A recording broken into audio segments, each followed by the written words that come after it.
At 8:07 on a freezing October morning, my daughter-in-law kicked off her mud-covered heels in my kitchen and shoved them toward me. "Clean them before we leave," she said, without even looking at my face. I stood there in silence until my son walked in. He glanced at the shoes, then looked me straight in the eyes. "Dad, you're going to apologize to my wife right now, or pack your suitcase and get out." I smiled. I picked up the suitcase I had packed 5 days earlier, and I quietly walked out the front door. 1 week later, my phone showed 30 missed calls. This story contains fictional elements crafted for entertainment, but every lesson inside it is worth carrying with you. My name is Arthur Bennett. I'm 72 years old. That morning, the kitchen smelled like burnt toast and old resentment. I'd been at the counter since 6, cracking eggs into the cast iron pan my late wife Margaret bought at a yard sale back in 1987. Sunlight came through the bay window in long gold stripes across the floor. I'd refinished myself, back when this house still felt like a home. Then Claire walked in. Silk robe, phone already in her hand, moving through the kitchen like I was furniture. She poured juice I'd freshly squeezed, took one sip, wrinkled her nose, set it down without a word. Then I heard heels on marble. She came back and dropped both shoes at my feet, soles caked with mud. "The soles are filthy. Get to it before I leave." Something moved through my chest. Not anger exactly, something older. Something that had been building for 2 years and 11 months in a life that no longer resembled anything I'd built. I set the spatula down and said nothing. That's when Daniel came downstairs, 42 years old, 3 months between jobs, still carrying himself like a man at the top of the world. He looked at the shoes, then at me, and something calculating moved behind his eyes. "Dad, Claire asked you something. It's just shoes. You're home all day. The least you can do is help around the house." I repeated the words slowly. "Help around the house, is that what this is?" His jaw tightened. He stepped closer, and I could see it. My refusal had made him feel small in front of his wife, and Daniel could not tolerate feeling small. "I'm going to say this once. Either you get on your knees and apologize to Claire, or you get out of my house." I had buried a wife. Built a company from a single mechanic's bay into a real estate trust worth more than Daniel could count. And now my own son was asking me to kneel in my own kitchen. "Your house," I said. "That's right." I looked at him, not with hatred, with grief. "All right, Daniel," I said. "All right." I walked past both of them down the hall to the smallest room in the house, the one they'd given me, facing the alley instead of the garden. In the closet, behind a spare blanket, sat a leather suitcase I'd packed 5 days before, methodically, not impulsively. 3 suits, Margaret's photograph, her wedding Bible, a folder of documents. I'd known this moment was coming. I'd only been waiting to see how it would arrive.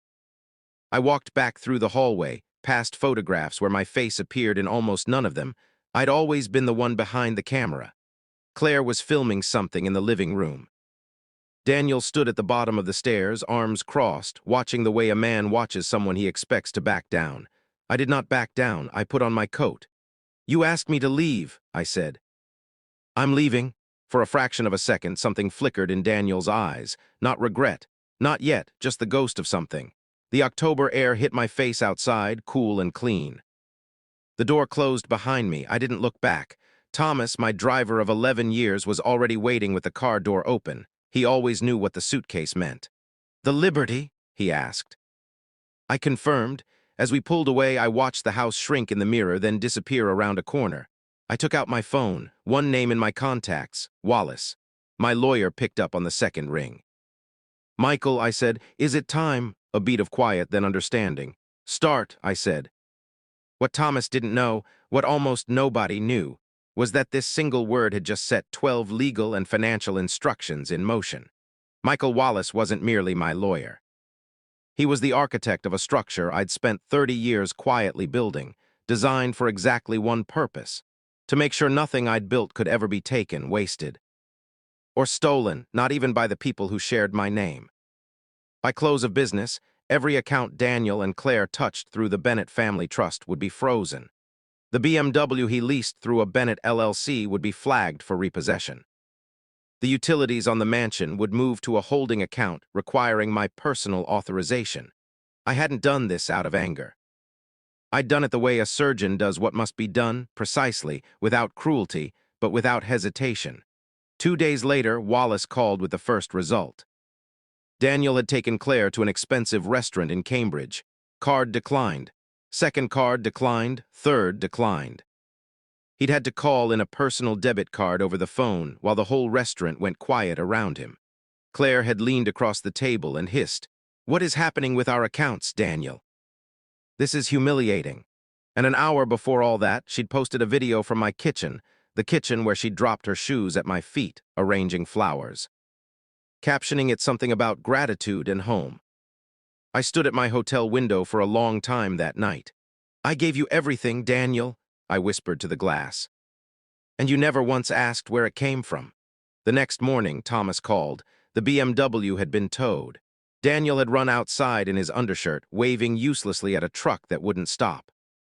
Claire came out filming, then quietly put the phone away and deleted the clip. Wouldn't look good for the brand. By noon, the utilities were flagged. By midnight, the lights in the Beacon Hill mansion went dark. The next morning, Daniel walked into the bank and demanded the accounts be reactivated, insisting there'd been an error, that he was the account manager. The branch manager turned the screen around and showed him the primary holder field. My name. Daniel's response, word for word, "That is my father's account. My father is 72 and not mentally competent to be making these decisions." That sentence hit me like a fist against my sternum. My own son in a bank chair trying to dismantle my authority by dismantling my mind. That same morning, Claire lost her first sponsorship. A neighbor's security camera had caught a fragment of the argument, Daniel's raised voice, me walking out with the suitcase. It had already been viewed 14,000 times. Daniel started looking for me after that. I'd known he would from the moment I left.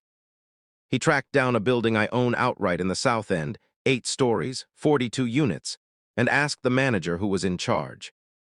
Raymond, loyal for 14 years, told him with a perfectly straight face that Arthur Bennett was listed as a maintenance consultant on the renovation contracts. Daniel relaxed instantly. "That makes sense," he said. "He used to be a mechanic." He felt relieved because that story, the old man, the mechanic, was the one he needed to believe. When that didn't satisfy him, he hired a private investigator, framing it in writing as concern for an elderly father being manipulated. The investigator's report came back with a very different conclusion. I was seen greeted by name at a private bank, at my law firm, and on the 42nd floor of a downtown tower, where 3 executives came down personally to receive me. The investigator's note at the bottom read that I did not present as a man requiring welfare intervention. I presented as a man conducting business at a senior executive level. He recommended Daniel clarify his objectives before continuing. 2 days after receiving that report, Daniel filed a guardianship petition claiming I was mentally incompetent. He submitted a fabricated letter from a doctor I had never met. What he didn't know was that 7 months earlier, I'd sat for a full 4-hour neuropsychological evaluation at Massachusetts General with one of the most credentialed cognitive specialists in New England. Her 41-page report concluded my cognitive function was in the superior range for my age, with full decision-making capacity confirmed.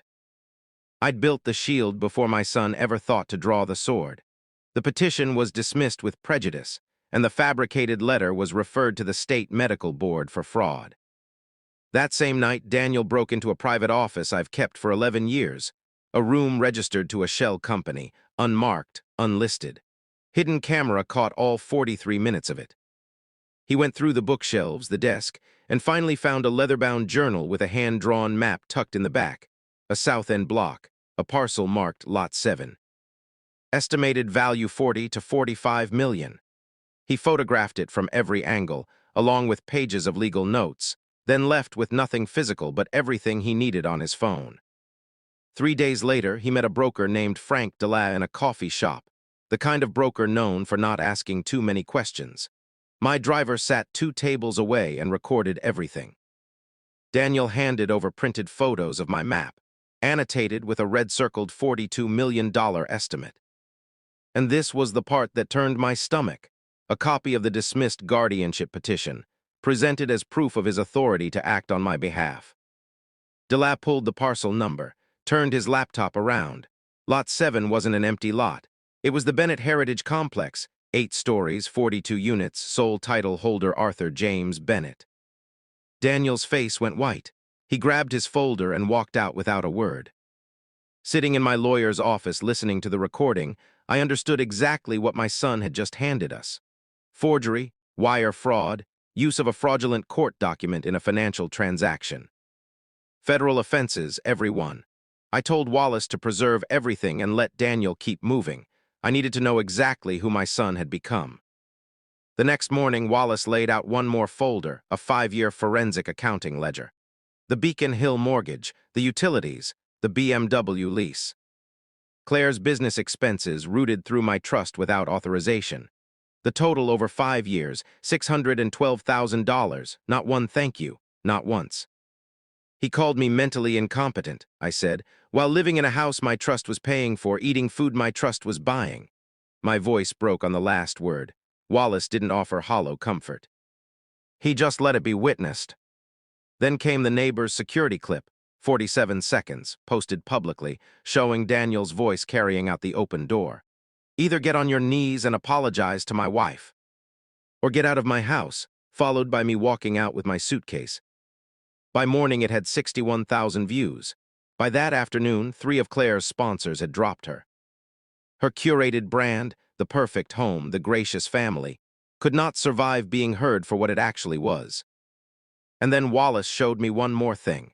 An email from 2019 between a business associate and his operations director, confirming that Daniel's senior position, the one he'd built his entire identity on for 5 years, the one he'd cited in the guardianship petition as proof of his independence, had been arranged as a favor to me.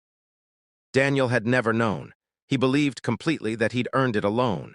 Standing at that window, I understood the full shape of what I'd done without meaning to. I'd opened doors out of love and let my son believe he'd built the house behind them himself. He doesn't know, I said. He needs to. Daniel called me 2 days later. We met at a quiet coffee shop in Cambridge, neutral ground. He looked thinner, hollowed out, nothing like the man who'd told me to kneel. I don't know where to start, he said. Start with what's true, I told him. I told him the number, $612,000. Then I set a photograph on the table, Daniel at 7 years old, polishing my shoes on the back steps without being asked, because he'd seen me running late and simply wanted to help. The sound that came out of him wasn't a word.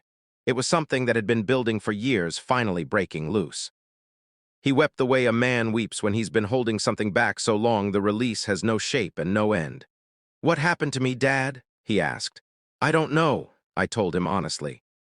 I think it started the day you stopped being curious about where things came from. Days later, in Wallace's conference room, my lawyer read the will I'd revised 8 months earlier, before any of this happened. The trust would become a charitable foundation in Margaret's name. The South End complex would become its endowment. The Beacon Hill house would be sold, the proceeds split between the foundation and a memorial scholarship for social work students. Daniel sat with his head in his hands, shaking, as each piece of what he thought he'd inherit was given instead to strangers who needed it more. What do I do now? He asked. You start, I said, by telling the truth. 2 nights later, alone in my hotel room, I wrote him a letter by hand and wrapped it with a small square of cream-colored cloth, the same kind he'd used to polish my shoes that Sunday morning when he was 7. I told him the cloth was the only thing I was leaving him from my personal effects, not because he deserved less, but because it was worth more than everything else I owned combined. I told him a man of dignity doesn't wait to be asked before he helps. I told him it wasn't too late. 8 days after the Beacon Hill house finally sold, I called Daniel and asked him to meet me at a small watch shop on Charles Street, surrounded by 100 clocks all ticking their own separate rhythms. I handed him the parcel. He opened it standing at the counter, read the letter while the clocks kept time around us, and when he reached the last line, his eyes overflowed and he didn't wipe them away. I don't know how to fix what I did, he said. You don't fix the past, I told him. You build something different on top of it, slowly, without stopping when it gets hard. You start today. He gripped my hand the way a 7-year-old grips his father's hand. Okay, Dad, he whispered. Okay. I won't pretend I was the hero of this story. I was a father who loved his son in all the wrong ways, who opened doors instead of teaching him to knock, who paid every bill instead of teaching him what a dollar costs, who stayed quiet far too long. That silence became as much a part of the damage as anything Daniel ever did, so don't be like me. If someone in your own home is treating you like a stranger, don't wait until you're told to get on your knees before you decide to stand up straight. Dignity isn't something you protect in secret. It's something you declare clearly and early before the cost of silence becomes too high to pay. I believe an honest man doesn't permanently lose what he genuinely deserves. It simply finds its way back to him differently than he expected. And real justice in a family doesn't come from courtrooms or bank accounts.